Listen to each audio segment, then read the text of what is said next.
Durante esta semana la Comisión de Constitución de la Cámara puso en tabla un proyecto que ha sido impulsado principalmente por la bancada del Partido Comunista que pretende implementar un tributo, un impuesto a los súper ricos de nuestro país. Vamos a hablar de esta iniciativa con el diputado Daniel Núñez, presidente de la Comisión de Hacienda, impulsor también de esta iniciativa. ¿Cómo está, diputado? Muchas gracias por recibirnos. Bueno, muchas gracias por la invitación y bueno, muy contento de estar acá ya próximos a momentos tan importantes para Chile, acá en las votaciones en Valparaíso. Sí, pues. Diputado, ¿por qué cree usted que es tan importante en este momento contar con esta especie de tributo adicional momentáneo por esta situación de emergencia particular para, de alguna manera, enfrentar los efectos del COVID-19? Bueno, es evidente que la crisis que se ha generado en todo el mundo y en Chile por el COVID-19 implica que el Estado tiene que actuar de una forma distinta, extraordinaria, apoyar a las familias, apoyar también la reactivación económica. Y por supuesto que eso implica mayor gasto público y puede haber una preocupación razonable respecto a los recursos que tenga el Estado para financiar esos gastos, que no van a ser solo por el periodo de emergencia, tanto la emergencia como una etapa de reactivación que a lo menos va a tomar un año. Y esta preocupación está en todo el mundo, no solo en Chile. Y producto de eso, incluso surgió a nivel mundial un grupo que se autodenominó, muy curioso, Multimillonarios por la Humanidad, y que ha planteado que, dado que ellos saben que tienen recursos privados y fortunas tan cuantiosas, piden a los gobiernos de los países que se genere un impuesto para que ellos paguen más impuestos y por esa vía puedan, entre comillas, entregarle a los estados algo de su fortuna para que se enfrente de mejor manera a esta crisis. Ese es el principio. El principio es que frente a esta crisis los gobiernos van a enfrentar una presión económica muy grande. En el mundo y en Chile hay riqueza suficiente para poder dar apoyos económicos para enfrentar la crisis, pero esa riqueza, que es en manos privadas, hay que recolectarla a través de un impuesto, y este impuesto lo hemos llamado el impuesto a los súper ricos, tiene como motivo esta crisis, por lo tanto es extraordinario, y en el caso de nuestro país también nos ayuda a combatir el otro mal que tiene Chile. Chile no solo estamos viviendo el mal de la pandemia, tenemos un segundo mal que es más estructural, que nos acompaña de hace muchos años y que es el mal de la desigualdad. Y este impuesto también combate la desigualdad porque permite que el Estado redistribuya la riqueza que está en muy pocas manos a través de este impuesto. Diputado Daniel Núñez, ¿de cuántas personas estamos hablando o aquí pasamos a hablar de familias que ostentan, entiendo, un patrimonio superior a los 22 millones de dólares? Mira, no hay un cálculo exacto, pero las primeras aproximaciones que hemos hecho con economistas, estamos hablando de aproximadamente entre 70.000 a 100.000 familias que tendrían un patrimonio superior a los 22 millones de dólares. Ahora, es un número todavía pequeño si uno considera la población total de nuestro país, pero incluso ese número se puede ver disminuido un poco si es que alguien dijera, mira, en realidad no cobremos el impuesto a los 22 millones, pongámoslo un poco más arriba. Eso es algo también que se puede discutir, pero acá lo importante, lo clave, que hay gente que tiene mucha riqueza, que se ha acumulado sobre la base de actividades altamente rentistas, como es la minería del cobre, la explotación de recursos naturales, o actividades monopólicas como son los bancos, el retail, y esa riqueza tiene que ser redistribuida de alguna manera para enfrentar esta crisis que ha sido tan dramática, que tiene tan mal a la familia chilena, trabajadora y de clase media, y donde, claro, siempre una limitación que nos ponen es que el Estado no tiene recursos. Para que no cese la limitación es que hemos propuesto este impuesto que puede aumentar significativamente la recaudación fiscal. 6.500 millones de dólares, diputados, es lo que ustedes estiman que esto podría recaudar, ¿no? Sí, nosotros estimamos que podría llegar a 6.500 millones de dólares. Algunos expertos nos han dicho que esa cifra es muy alta y la han bajado un poco, han dicho que podría llegar a los 5.000. Yo en esto creo que no tenemos hoy día una estimación exacta porque una parte de estos dineros de los súper ricos están en el exterior y puede ser una parte grande. Incluso ¿Paraísos en lugares que fiscales, son, diputado? ¿En paraísos en, fiscales, por ejemplo? sí, una parte importante de estos dineros están en paraísos fiscales y otras están incluso en instrumentos financieros en otros países del mundo. Por lo tanto, acá también va a haber que hacer una técnica de rastreo, de pesquisa, de dónde están estos dineros para que efectivamente se pague el impuesto que corresponde. Entonces, desde ese punto de vista, yo creo que hay un margen, yo llamaría de un 10, un 15%, en que tal vez no son los 6.500, que queden en 5.500, o que sea más, incluso. Pero bueno, lo que está claro es que estamos hablando de mucho dinero que está acumulado y un impuesto muy pequeño como este 2,5, a lo menos va a poder recaudar, 5.000 millones de dólares, hacia arriba 6.500 en el mejor de los casos. Sí, además, diputado Daniel Núñez, es impresionante cómo se hace la distinción entre las familias que usted decía que podían aportar con este impuesto y que tengan un patrimonio de 22 millones de dólares, usted hablaba entre 70.000 y 100.000, versus la cantidad de personas que se podrían ver beneficiadas con esta cantidad de plata. Claro, quizás el cálculo estaba en los 6.500 millones, estimemos que pueda ser en 5.000 millones de dólares, pero según estaba leyendo y revisando, esto podría beneficiar a 11.500.000 personas entre, bueno, un montón de beneficios, renta básica de emergencia, etcétera, ¿no? Es como el versus que se hace es bien impresionante. Así es, lo que nosotros planteamos que con estos recursos que se puedan recaudar de forma extraordinaria, se pueda financiar una renta básica de emergencia por todo el periodo, llamémoslo así, de crisis, no solo de emergencia sanitaria, sino que también de reactivación, y que esto tenga un carácter mucho más universal que las ayudas que se han entregado hoy día. Por eso calculábamos que puede llegarse fácilmente a 11 millones de chilenos y chilenas beneficiados por este aporte económico del Estado. Y bueno, es obvio entonces que es una medida tremendamente necesaria, justa, y que ayuda a pasar este momento económico tan difícil que están teniendo las familias trabajadoras y de clase media. Bueno, diputado, vamos a las advertencias que se dan desde el sector empresarial. Se dice de que de alguna manera esto podría afectar la inversión en nuestro país, que podría producirse un éxodo de estos súper ricos a otros países.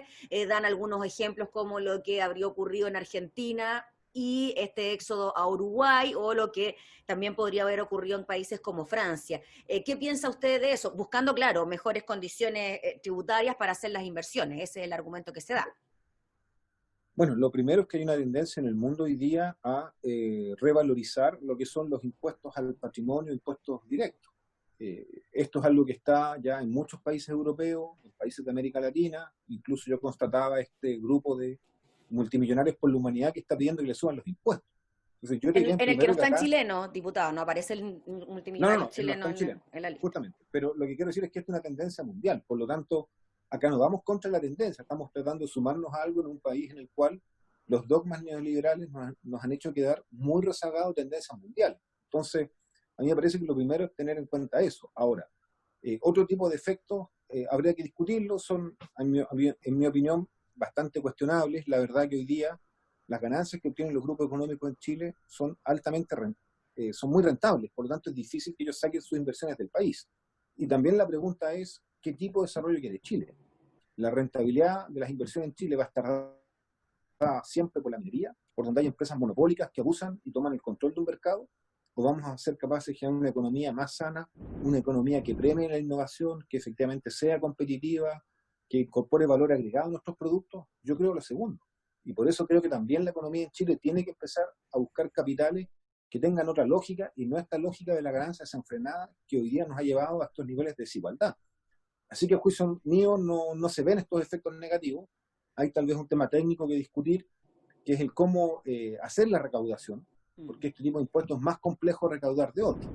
¿Por qué? Porque como comentábamos recién, Gabriela, hay platas que están en el exterior, que están en paraísos fiscales y que por lo tanto son más difíciles de pesquisar. Pero yo creo que eso se puede combatir de buena manera, fortaleciendo las normas que están en la ley tributaria de la cláusula anti-ilusión, que permitió justamente una pesquisa más profunda, y también reforzando las atribuciones y el personal de servicio de impuestos internos. Sobre ese punto, hoy día la OCDE, por ejemplo, tiene normas más estrictas para que las empresas informen cuando sacan platas a países que pueden ser catalogados de paraísos tributarios. Así que si hay voluntad política, si se fortalece el organismo fiscalizador, que es el Servicio de Impuestos Internos, efectivamente se puede implementar, pesquisar y hacer el cobro que corresponde a este impuesto. Pero si no hay voluntad política, se van a encontrar siempre obstáculos. El diputado Daniel Núñez, en relación a la constitucionalidad o no de la medida, entiendo que por ser precisamente una reforma constitucional no existiría ese tipo de problemas, tomando en consideración los inconvenientes que han existido con otros proyectos de ley por ese mismo tema. Así es, nosotros no podemos como Parlamento, a través de una ley, fijar un impuesto, pero buscamos un mecanismo distinto, un mecanismo que no es habitual y que se usa en situaciones extraordinarias. Nos parece que esta pandemia del coronavirus es una situación extraordinaria, nunca se ha vivido en los últimos 100 años una crisis de esta envergadura ni una situación de estas características.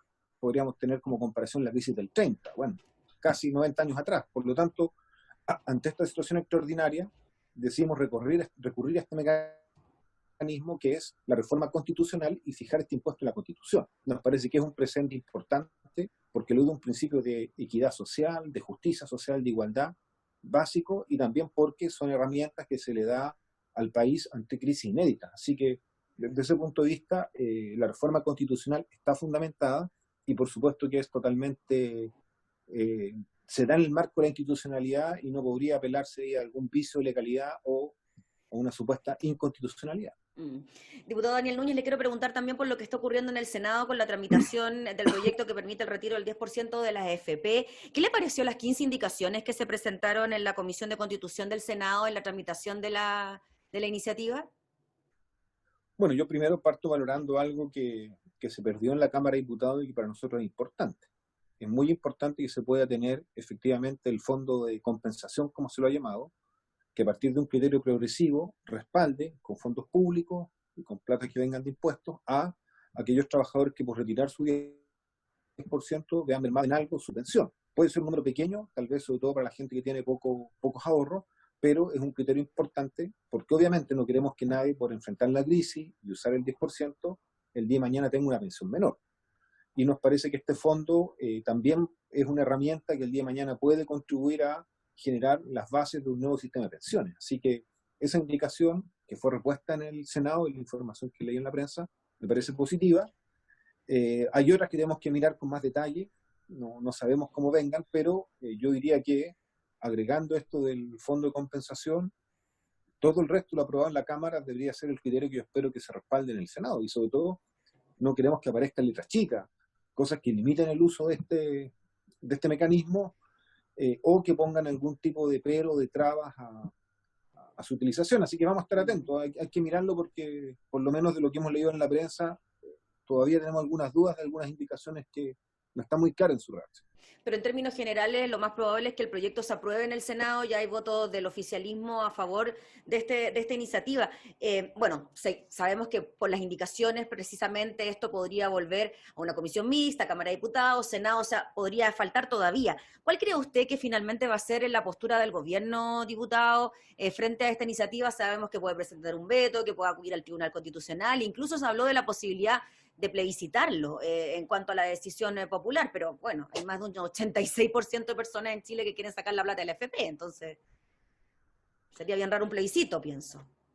Sí. Mira, yo creo que yo me la jugaría porque esto se aprueba obviamente el miércoles en el Senado y puede hacer ley ya con el trámite el día jueves, el tercer trámite en la Cámara de Diputados. Yo creo que ese es el escenario ideal, yo lo veo posible y me la jugaría por eso, de tal manera que ya el viernes esto quede doblado y sacramentado y el presidente tenga que promulgar la ley.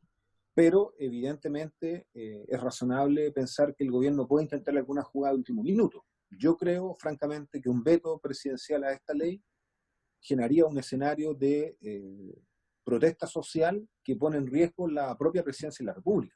Porque un presidente que no acepta la decisión soberana del Congreso, que la desconoce, que tampoco reconoce la opinión, lo que dice la opinión pública a través de encuestas que sobre un 80% señalan que apoyan este proyecto de ley, en el fondo un presidente que está desconociendo la voluntad popular, la soberanía popular. Y la democracia justamente es eso, no es una monarquía, donde se hace solo que define quien tiene el poder político, el presidente, no una dictadura. Entonces, si Piñera veta esta ley, está dando una señal de autoritarismo y de volver a un gobierno que desconoce y violenta la democracia, que en mi opinión va a generar una situación que cuestiona su propia presidencia. Lo más lógico sería que haya una protesta social que derive en la caída del gobierno. Yo lo encuentro una locura, aunque lamentablemente a veces el presidente de la República hace locura. Y la otra opción, que tal vez es la que están pensando más la derecha, sería recurrir al Tribunal Constitucional. Yo escuché al senador Alaman en esa línea, pero bueno, francamente, esto es absolutamente constitucional, se lo han dicho en todos los tonos, todos los expertos, tanto la Secretaría Técnica de la Cámara de Diputados como la Secretaría Técnica del Senado, también en los quórum. Por lo tanto, es un callejón sin salida. Ir a eso, lo único que va a lograr es ganar tiempo mientras el Tribunal Constitucional ratifica la legalidad de esta ley del retiro del 10%, y eso en un medio de también una efervescencia social que lo único que hace es retrasar la decisión. Por lo tanto, yo creo que el gobierno no tiene mucho espacio y creo que deberían aceptar su derrota, como es en la democracia. Alguna gana, pierde, tiene que estar dispuesto a aceptar lo que dice la mayoría, pero parece que en Chile los grupos económicos y la derecha dura no están dispuestos a jugar las reglas del juego democrático y siempre quieren saltárselas y a última hora inventar una triquiñuela para no reconocer las leyes que perjudican sus intereses económicos. Muy bien, pues diputado Daniel Núñez, le agradecemos enormemente por el contacto. Estaremos atentos, por supuesto, a la tramitación de estas dos iniciativas. Que esté muy bien. Listo, muchas gracias. Saludos a todos. Gracias. El diputado Daniel Núñez, presidente de la Comisión de Hacienda, hablando entonces sobre el impuesto a los superricos y el retiro de fondos de la AFP.